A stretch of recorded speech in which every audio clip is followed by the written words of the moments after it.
রে ভাই, মুখটা এরম পচা করে আছিস, কি বলবো ফজলি দা। বাবা মার সাথে সকালে একটা আটা লাগে ঝগড়া হয়ে গেল। কেমন?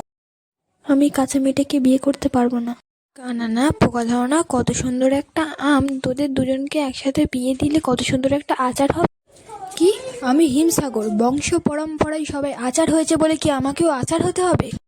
তা কি হবে শুনি? আমি ম্যাঙ্গো জুস হতে চাই। আমার একটা বন্ধু বাংলাদেশে গিয়ে ওসিনা নামের একটি মেয়েকে বিয়ে করেছে। এখন তাদের টিভিতে অ্যাড দেখায়, বিজ্ঞাপন দেখায়। তা তোর জুস পার্টনারটা কে শুনি? ওই আম্রপলি? না, আমি কিছুতেই কাঁচা মেয়েটার সাথে বিয়ে করে আচার হতে পারবো না।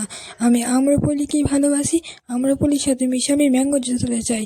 আমি চললাম এখান থেকে। এখন কি করতে এসেছো? থাকো তোমার কাঁচা মিটের কাছে। আমি তো বিয়ে করতে চাইনি, বাবা আমাকে জোর করে বিয়ে দিল। আমাকে বলেছিল ত্যায্যম করবে, তাই আমি জোর করে বিয়েটা করলাম।